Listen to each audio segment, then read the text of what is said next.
Yeah. You know, and now there's people out there who, you know, they have a slight interest in, you know, thanks to whether it's social media or more content or just more awareness now that there's a studio in downtown. They have like, there's an opportunity there. And it just seems up to this point, you know, you've probably been, and I assume this, you've been, you know, not struggling to find people to work, but like, there's come a point where like we might get tight on people to work production here because we need more workforce, and you hate to see people coming in from other states to work here, and you're like, why don't we just work towards building our own workforce here? Yeah, that's right. I mean, you know, going back to the list of projects that have been shot in Oklahoma, I mean, we do have a crew base. You know, there are people to learn from. I was having a conversation with the head of the Oklahoma Film and Music Office, Tavasovsky, and we were just chatting about like, you know, resumes and Oklahoma hires, and it occurred to me kind of as we were having the conversation, if I were let's pretend I was just a key grip in Los Angeles, and I'm looking at resumes, and someone put a resume in front of me and take location out of it, and I looked at it and it said, this guy's worked in the last 3 years on 5 projects: Minari, Killers of the Flower Moon, Reservation Dogs, American Underdog, and Stillwater. I don't look at that resume and think, that dude's from Oklahoma. I look at that resume and I think, that dude's a badass. Yeah. Like, those are huge movies, you know? And so to your point, we've created Oklahoma, like Gray and the Film and Music Office, like so many other people, Nathan Gardaki and Lance McDaniel, like all of these kind of heroes of Oklahoma City film have created an ecosystem where we have been able to have a crew base, but to your point, we have to have way more, you know? And I go back to an early conversation we had in this building, you know, and it's a big, cavernous, empty building. And when we first took it over, it was mind-boggling to be like, wow, this is 1.3 million square feet. And Rachel and a former employee of ours and me, we're the only people in this whole place, besides a couple of security guards and maybe a few people that have built homes in hallways that we're not aware of yet. We had a call with Amazon.com, you know, Amazon, the streaming platform, and they're like, how big is your workforce? We're like 3, you know, and I kind of felt like I was being a little deceptive in even saying 3. I know we can have up to like 5 or 6 working at the same time. Right. The number shifts around a little bit, but I was like, better pad this one 3. And they're like, man, you really like, to compete with Atlanta, you need like 10 or 15. So a movie crew, that's 250 jobs. Those are 250 people. Yeah. So you start thinking, okay, cool, we got work to do. So, you know, for Rachel and I to get this studio up and running, like the first year of our business was literally lobbying and trying to pass legislation and building a workforce in the middle of a pandemic. We weren't doing anything around revenue because you just couldn't. You had to build this foundation. So, but in doing that, what I discovered was, you know, not only do we have a state government and a city government that are very, very excited about ushering in new industry, but you have university partners, colleges, community colleges, and a fantastic career tech system in Oklahoma that are able to do things that you couldn't even imagine, and their willingness to help us create courses and craft courses, more specifically targeting the workforce directly, has been amazing. So, you know, there is an urgent need for workforce, and these jobs, you know, when you think about film jobs, you know, we you know, there are different categories, right? That you have your production management people. So production management, like, these are the guys that, like, they get the script and they're like, all right, like what I talked about earlier, they're going to break it down. They manage the crew and the call sheets, which tell everybody what time to show up and where to show up if the show's moving around. You know, it's scheduling, it's budgeting, it's all of that. So that's kind of a category, you know, production management. Then you've got your cords, cameras, and cables. And this is when you think of a movie set, what kind of comes to mind for these are the technicians that are running the cameras, but you think about running a camera, you got a guy that's, you know, looking at the viewfinder. You've got a cinematographer who's creating the overall look. And then you got a guy who's pulling focus. And then you got a guy who's running things from the truck to the truck. That's for one camera. And then sometimes they're running 3 and 4 cameras at the same time. So just think of the number of people that are employed in that. And then you've got all the lights, right? And you saw the stage down. That's a smaller film. Yeah.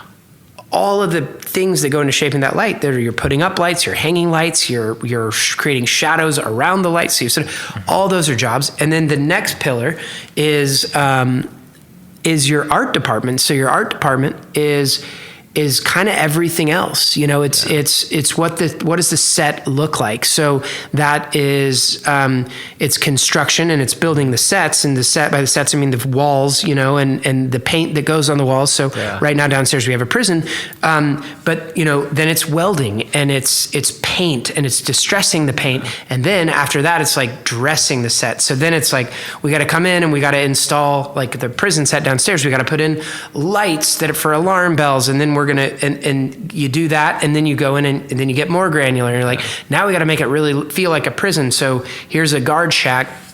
Let's fill it up with coffee cups and a bulletin board full of personal items. And this may not even be a room that we see in the movie, but for this sort of sake of ambience, let's go ahead and dress it. And here's a half-drunk cup of coffee and a folded newspaper and a Agatha Christie book. And someone is actively making the choices to put all of this stuff. And then somebody has to go buy all that stuff, right? So sometimes there's prop houses, but then a lot of times there's sourcing. So there are buyers. All of this falls under art department, and then you have what the crew touches, right?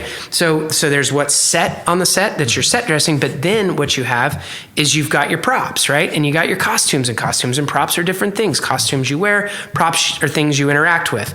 All those props, have to be built, or they have to be sourced. And then they have to be managed, same with costumes. And then you've got kind of hair and makeup, and all of these jobs that I just described. Yes, there are film students that want to get into film, and they want to go get a BA in film or whatever, and they get an overview of all these departments. But really, the kind of jobs we're talking about, like take a set decorator, for example. That's interior design. Yeah. So if you have a background in interior design, you fundamentally understand how it works.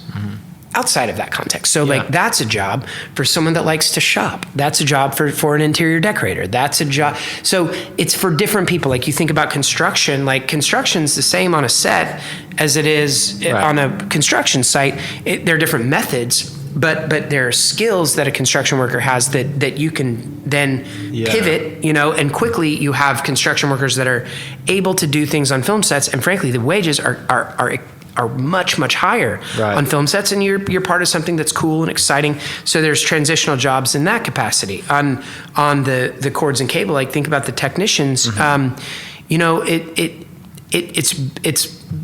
It's work that is very teachable.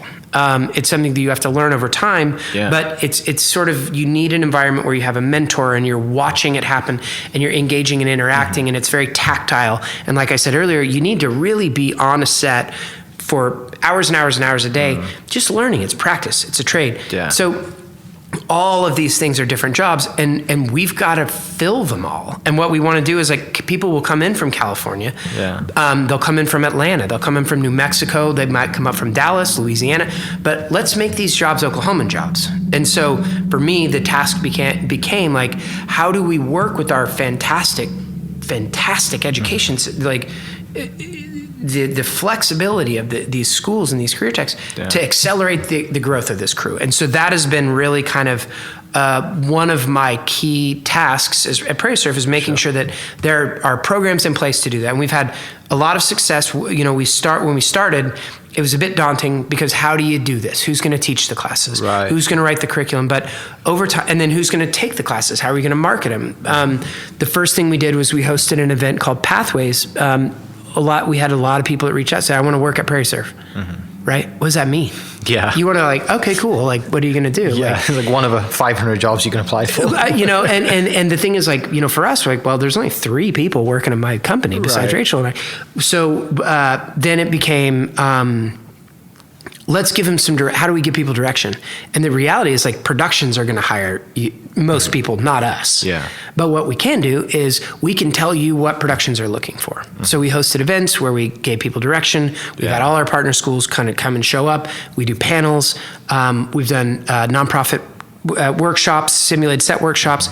But now what we're really leaning into is really leaning into the the schools themselves to begin to create these accelerated classes so that people can get in and really, really, really learn how to do this. As we move towards bringing in bigger and bigger productions, which we're very close to doing, our partnerships are locked in place, and we have clear courses taught by industry professionals, the best in the state, that have built programs that are designed basically so that when you complete these classes, you have trained under the very people that would likely be hiring you as opportunities present themselves in the go forward. Yeah.